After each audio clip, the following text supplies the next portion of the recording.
Hello, I'm Gianni. And I'm Ebony. And today we're going to be running you through everything you need to know to get started with Pathfinder 2nd Edition's Beginner's Box. The Beginner's Box is the best way to learn the rules for Pathfinder 2e, and contains everything you need to get started with your first few games.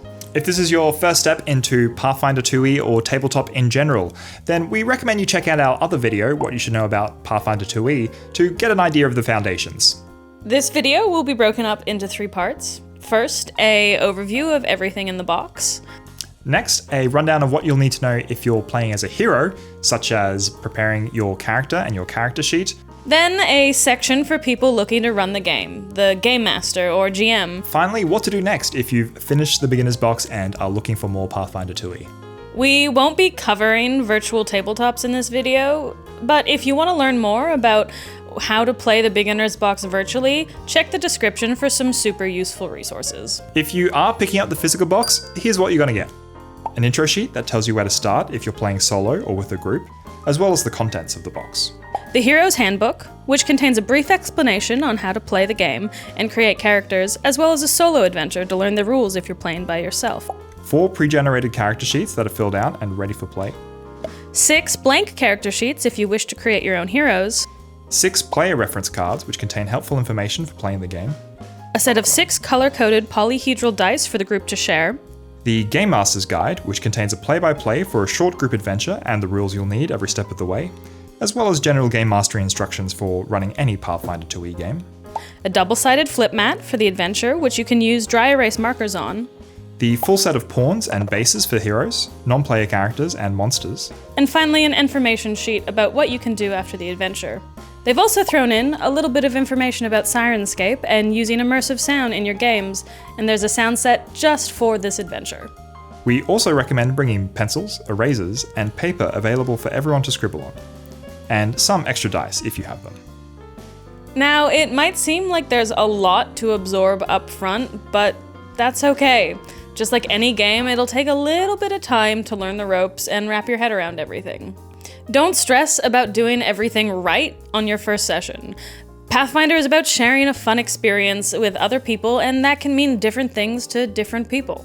The biggest thing is to make sure that you're communicating and listening to each other and that everyone's comfortable and having a good time. Now, before you decide what role you're going to take, we recommend that everyone reads pages 10 and 11 of the Hero's Handbook for a basic rundown of the rules you'll need. There are more detailed descriptions and rules pages in both the Hero's Handbook and the Game Master's Guide, but you don't need to worry about reading those right now. The adventure will tell you what you need when you get up to it.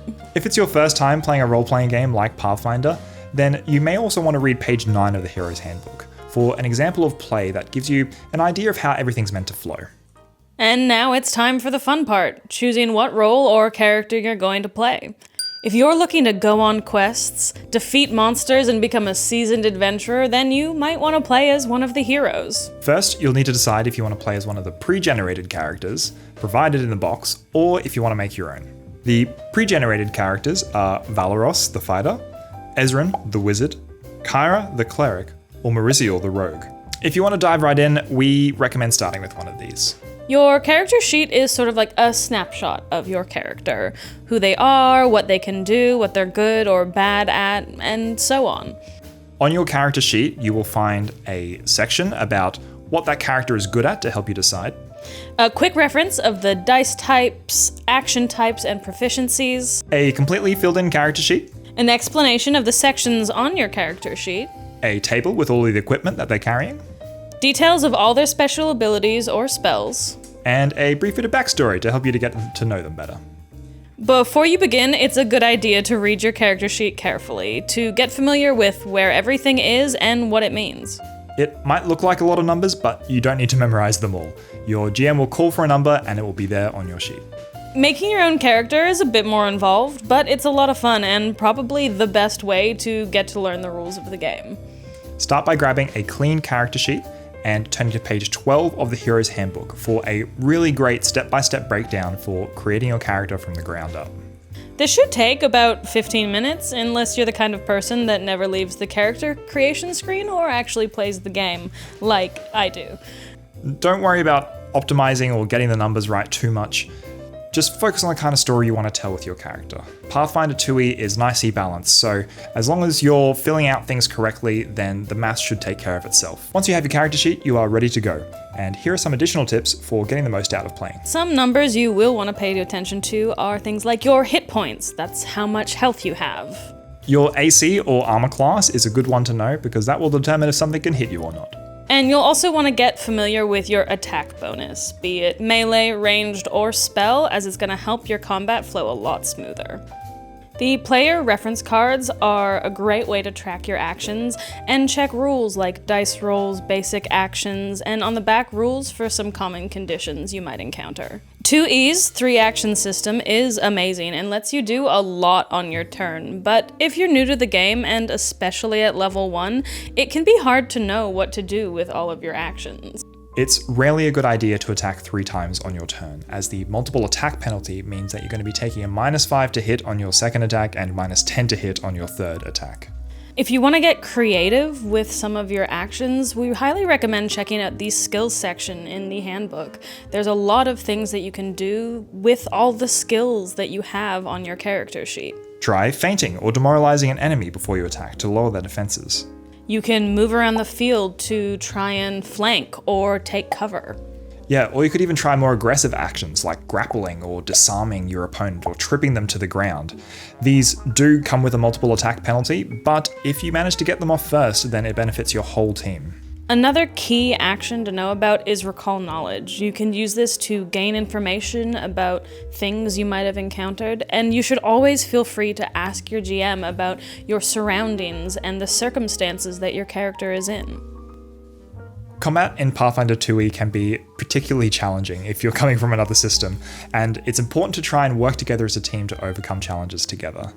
As well as doing things, as mentioned before, like tripping and grappling and feinting to help your team out, one of the most important things you can do is try and stay topped up with health between encounters.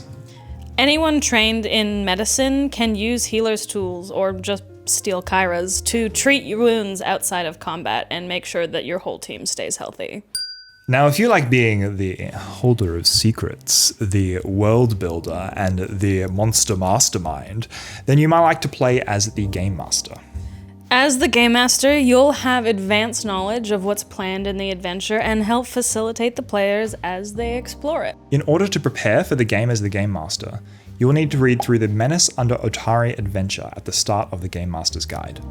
This adventure will walk you through the rules you need to know as they come up, but it's helpful to know what's ahead and how they're connected.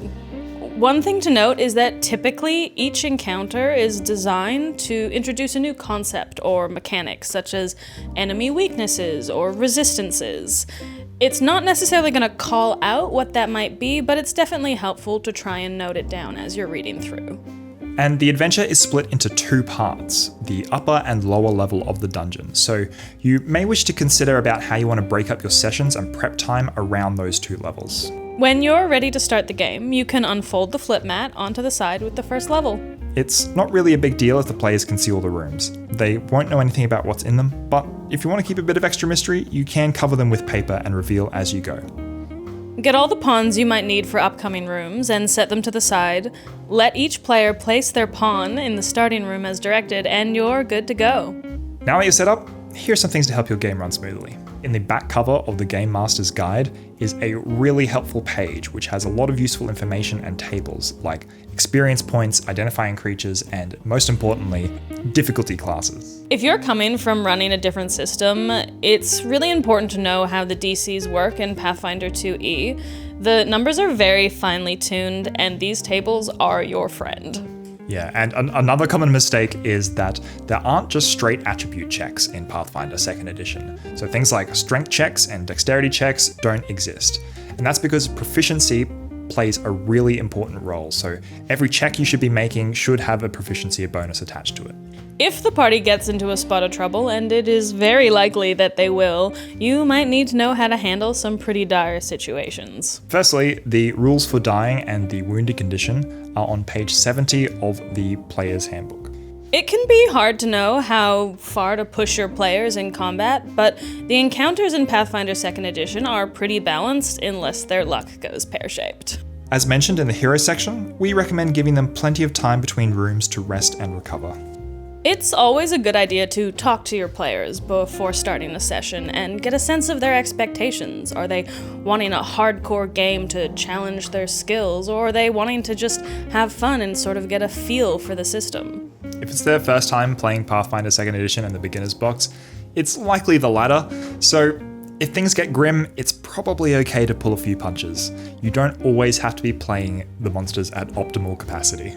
Speaking of which, the very last fight of the adventure can be pretty deadly, so just make sure that you and they are prepared. The key thing to remember is that you are not the opponent of your players. You might be playing in opposition to them, but you're not their enemy. It's not about winning or losing. Think of yourself as their support or mentor. You want to challenge them, but eventually you do want them to succeed. And lastly, the golden rule, talk to your players about what they enjoy and change the rules and change the game to support that. Every table will be different, and the biggest part of your job as the game master is making sure that everyone is having a good time. So, what can you expect once you've finished playing the beginner's box? Well, if you're after more adventures, then the Troubles in Otari adventure follows on directly from the beginner's box adventure and will take you through from levels 2 to 4. Or if you're after something a bit meatier, then the Abomination Vaults adventure path runs from levels 1 to 10, and it begins in the same town of Otari. The info sheet provided in the box gives you a quick overview of some of the other rulebooks that you might want to get to expand your options and start running your own sessions of 2nd edition. But the best thing about Pathfinder 2e is that all of the rules and content are available online for free officially on Archives of Nethys. And there are some really great community tools like PF2 Easy, Path Builder, and Wanderer's Guide for rule searching and character creation. The official digital toolset, Pathfinder Nexus, is also in early access on Demiplane, and you may want to check that out when it comes out. But that is it for now. We really hope you enjoyed this walkthrough and have a little bit more of an understanding. But let us know what your first experience playing Pathfinder 2nd Edition was in the comment section below. Yeah, we do a lot of Pathfinder 2e content on our channel, like high quality actual plays, one-shots and live streams, and character building. So if you're into it and want to see more, come and check it out. Bye for now. It can be hard to know how far to push your players in combat. How, ma'am? It can be pretty hard to know. It can be hard to know how far to push your... What is it? I'm sorry.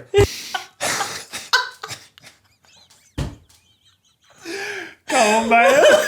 It can be hard to know how far to push your players in...